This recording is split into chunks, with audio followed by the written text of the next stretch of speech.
previously. First days are always the toughest. I know that Travis was struggling. Someone so good can still get into his own head. If I put the car in the water like on day one, it's shark bait. That car's gone. Yeah, I think they're going a little crazy. Bang.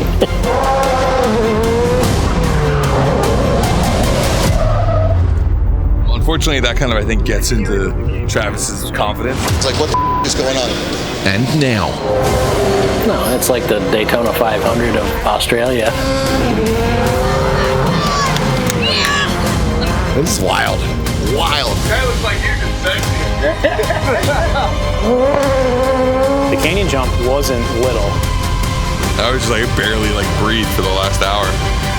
I wasn't worried about the car. I was more worried about him if something went wrong. This is Launch Control, Road to Gymkhana.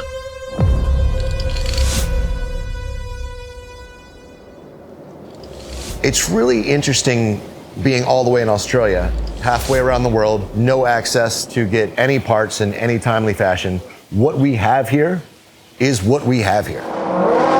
On the Sydney Waterfront pier, it's time to capture the straightforward closing shot of the film. But a brief encounter with the curb is not what Travis or the crew were expecting. The stunt list has been like, let's do less stuff that we don't know if it's gonna work. But what they don't realize is that you lose more axles, tires, rims, like shattered gearboxes from hitting curbs. No, I hit the wrong tires. That's a miscommunication. That sucks. That's on me. This is for spinning. We need the slick tires. I couldn't get it to spin at all. I was like, what the is going on? A curb this big has done more damage to Ken Block's Gymkhana series than anything else that's been done. So even though this stunt seems simple, you're risking so many more parts of the vehicle. And how many parts do we have? Like, we got 3 wings, maybe 2? I don't even know. That's a stupid way to break a wing. The biggest part for these films are downtime. You can't have downtime. So The pressure's on if something gets damaged or if we need to fix the car. You know, there's a lot riding on this, and when it's on us, like, that weight's on our shoulders. that's what makes it special, is we're taking on that challenge and doing it, and then doing it well. Away from the cameras, the team focuses on parts revival. With only 2 wings to work with, the one that's off the car gets as much TLC as possible. Gents, what are we doing?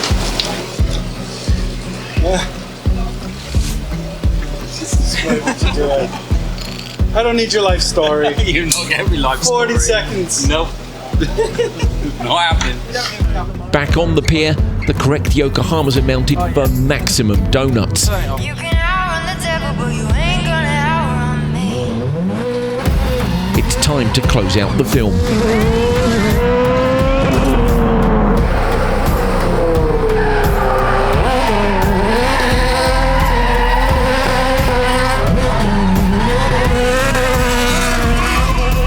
Once it gets in, I can't see anything, the smoke.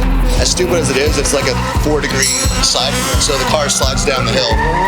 So I'm relying on Dan to kind of tell me where we are. All I see is double vision and smoke. Hey Charles, look, I'm you. After a few solo donuts, they up the ante, adding bodies to the Brat's signature rear seats. My best Trav impression. And now that you guys You look really good at it. no mercy whatsoever. Like, No. I mean, Oh, that's good. That's good. Okay, cool. So I wonder what no mercy is. Jeez.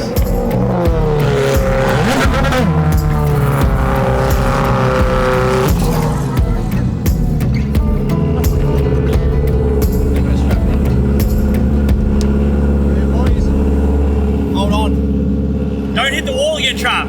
Alrighty. 3, 2, 1. Action.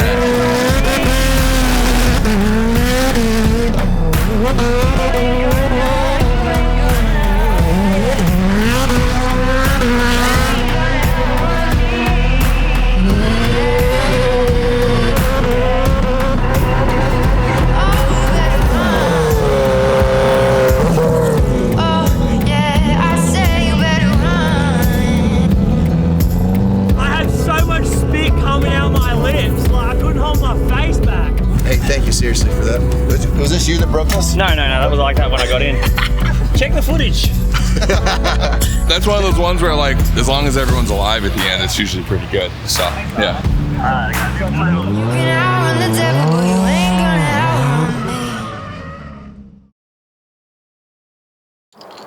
As the sun rises on day 3 of the shoot, the setters move 2 hours northeast. It's an early crew call at Mount Panorama, the iconic racetrack outside of Bathurst. It also happens to be the legendary Bathurst 1000 race weekend, and camping race fans are getting an early wake-up. I mean, this is Bathurst weekend, so there's campers and quite the atmosphere here, honestly, and we've got 5 supercars just sitting on the paddock there waiting for us, so quite the surreal experience as the sun comes up and the mist is in the valley. This is unreal. Bathurst to a North American. Yeah, I don't know if it means as much as it should. No, it's like the Daytona 500 of Australia. And then to work with the V8 Supercars guys too. We couldn't have asked for a better proximity team. The drivers seemed really cool. They were really excited, you know. I mean, I think they were pretty excited to be around Travis. They told me I had to have a mullet and a mustache for this, so I'm sorry. And you get here, no one else has Sorry, guys, I'm gonna go home. It's like a teenager watching this in the States. It does not look this steep on TV. It is insane how steep it is. Look how tight this track is. This is literally the tightest racetrack I've ever seen in my entire life.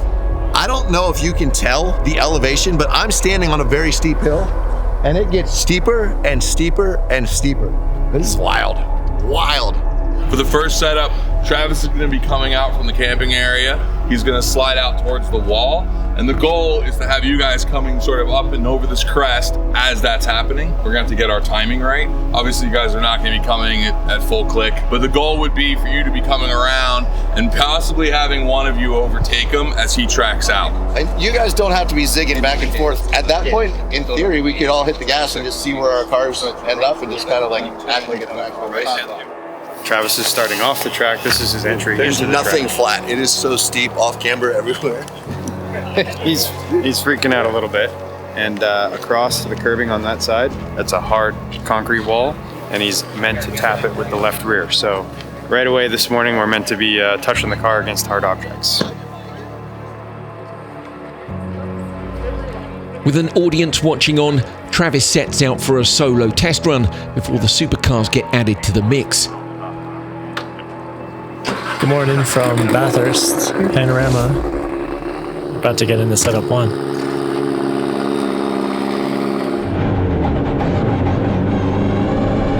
I was especially interested to see that scene because we had also turned the engine speed up. All right, here we go. We turned the rev limit up for that one, and he was going to be able to rev it out. 3, 2, 1.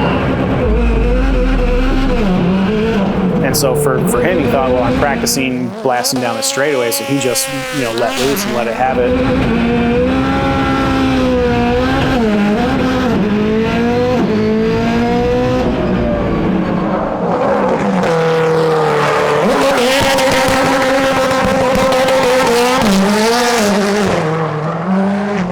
That's pretty sick, dude. Yeah, the dirt makes it. Those happy accidents, you know? Love that.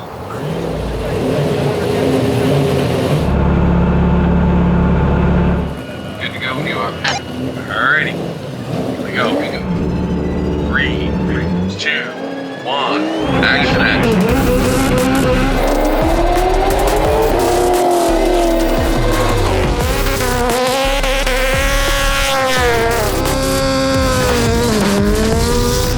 The result is epic, and the loudest announcement possible that a new Gymkhana film is on its way.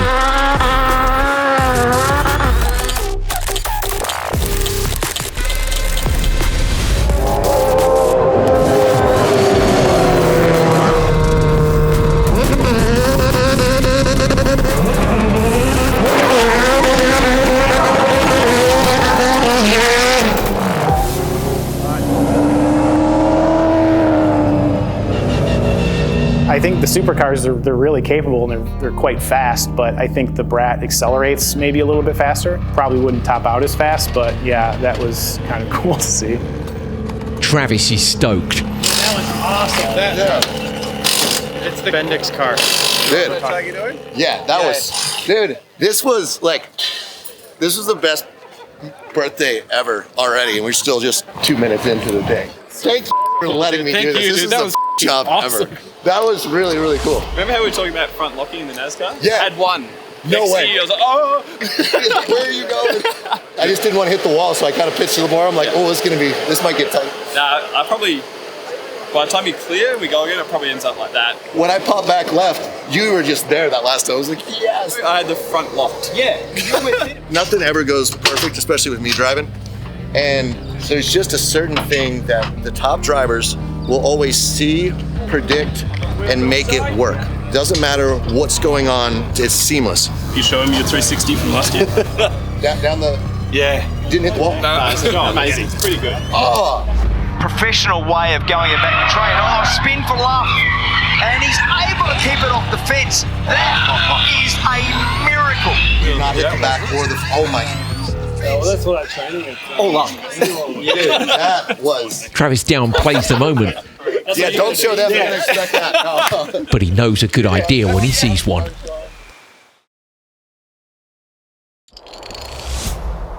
As the action moves to a new piece of track, Travis's mind is racing. Yeah, like, let's go on the track right here. I'm just so curious. Like, what is this here? This is going to be 13. Yeah. 13 degrees. Okay, so nitro cross. Our takeoffs are 9 degrees. The takeoff for the Utah jump is 11. This is 13. This is steeper by 2 degrees than the takeoff ramp to the nitro cross Salt Lake City jump. Come on. Feeling good, man. Travis is dialed. Whatever like confidence issues he was having the other day are gone. Supercar boys got chaos in their hearts. Love it. One of the Supercar guys last year, he lost control on the entrance, backs over this crest, misses the nose, and then goes all the way, and he did clip that outside wall, but he accidentally did it in the Supercar. Like, for sure we could make that happen. God, it would be so sick. It's so steep downhill, if I missed it, the worst shoots over and everyone goes home, so. You could drift this, right? Drift. Lock it up, reverse entry, drift around that way. Well, I was gonna ask you to do that, but not at first. We're gonna ease into it, bro. Come on. First, a little foreplay. Scott, obviously, after the first slide, I'd be like, you know what? I think you could do that backwards. If anybody can do it on purpose, you can. Scotto, it lines up. Should we try it? We should try it. Keep in mind this sequence is supposed to be filled with supercars, so Travis sets out to prove he can nail the maneuver before adding more complexity to the situation.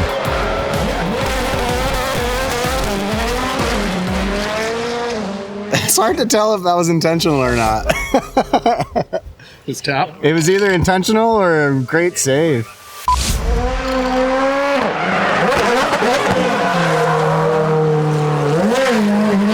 See that, man? That's a man determined. Where was this Travis on Monday? This is the Travis we need.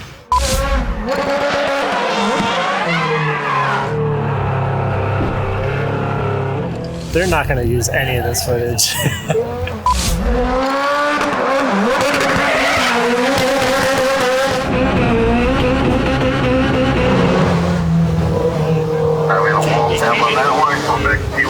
A wall tap? More like a wall slap. A little bit more of a bump on that. After the fourth take, the damage is more serious.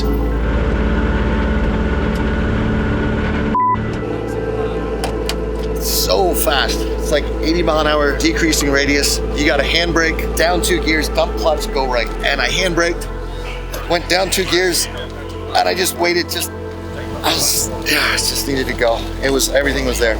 And there was a couple days, maybe people noticed, but we had some tape that was red and some tape that was clear, and we kind of made tape taillights. The reality is it's not a good show unless you're pushing the limits. And that goes back to the Water's Edge slide. Getting 2 wheels off on the backside there has never been done. And nobody wanted that, nobody expected it, but Travis expects that of himself. You always have to up the ante. I would say let's just get a safety slide in, let's just have it slide in corner the original way we wanted to, and then if we want to go back and try this again, we can. Having seen what could be, the safety shot no longer holds the same appeal.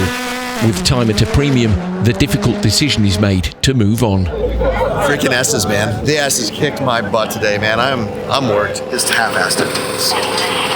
I pretty much emulated exactly what I just wasn't able to do it cooler. Set us back a lot. We've got no left rear tail light. This straightaway is 160 miles an hour going into the turn at the end of it. I haven't even played this track on iRacing. Very underprepared. Let's go.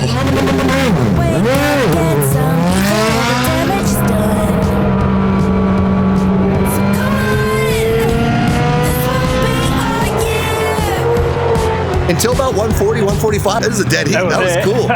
I'm shaking a lot. You don't know if you hit it out of the park until it goes public. That's a little nerve-wracking. Also to see like what people's reactions are going to be when they finally see it. We got to see those first moments of people seeing it and realizing what it is, and that like moment of excitement that people get when they saw it. So that was cool. Atko, what's going on? How much did you miss launch control? Oh, you boys, miss you heaps. Miss everyone here, the whole team. Watch your inside now. Break, break, break.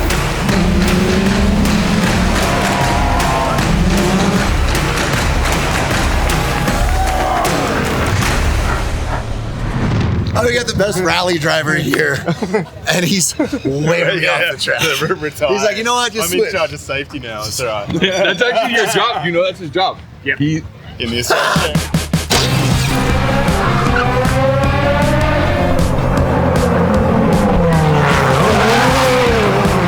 about the grass. All good, man.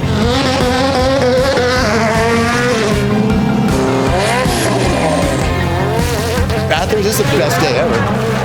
Day 3 is in the can. Car's still in one piece. Travis is in good spirit. It's his birthday. Happy birthday, dear Travis. Y'all go nuts! Yeah! 1978. After a full day's drive to the historic mining town of Broken Hill, the shoot officially moves to the Outback. With a 6 a.m. crew call and a 30-minute drive into the parched clay plains, the travelling circus prepares for the opening shot of the film. Being out there in the Outback, I love it. It's like being on the moon, but almost like it's something you will not see twice. All right, this is an amazing spot. It's really cool. Very early though. There's little time for the team to stop and appreciate the surroundings. Before the cameras roll, every spare moment is used to prepare and patch up the star car. Yeah, the boys are doing a more than excellent job to try to revive some components to go through to see the end of the film. That's what this team was about. Someone is good to cut and weld, and someone is good to do carbon fiber stuff. They will do whatever they can to be successful, let's say. Should be an easy start, but we only get one shot at it. I mean, you can take as many shots as you want, but it's the fresh tracks will only go once, so. Alpha, Bravo, Charlie, I'll have a picture of 3, 2, 1, action.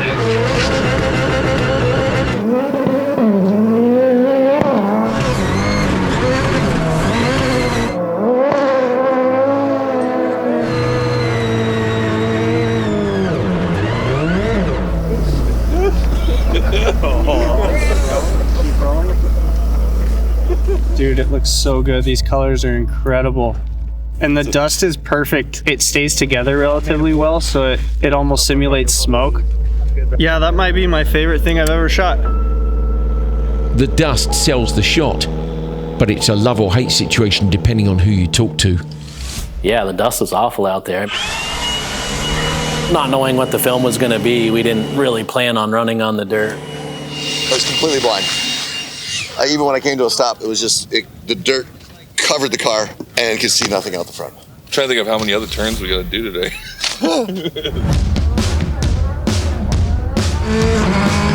That's so nice. That's so nice.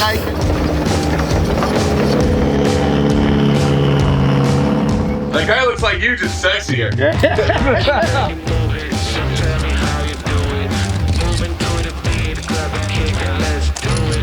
I only got one shot at this, so try not to up.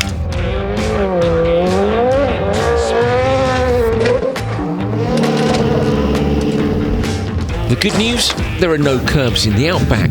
But while everyone's here, quick group photo. There is, however, something much, much bigger.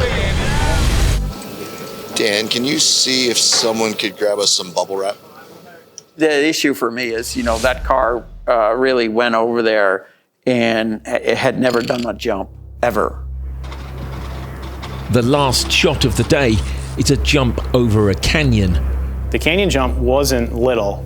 We didn't get to see how far down it was until we got there.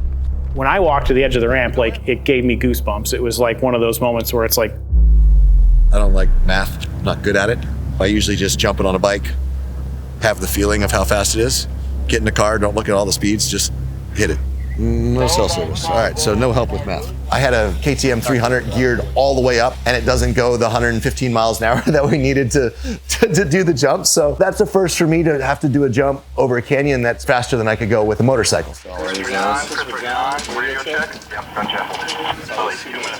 Everyone can imagine the consequences, Travis included. This is super sketchy because at 84 miles an hour, you're probably going to slam into it's like hitting a wall, basically. Break your wrists and whatever else, and then you'll tumble down and probably break your back at the bottom. So faster than 84 and faster than 89, I think you'll probably break your back too. So you got that going for you. All right, speed test is on. Speed test is on. Everybody stand by. Aussie on first.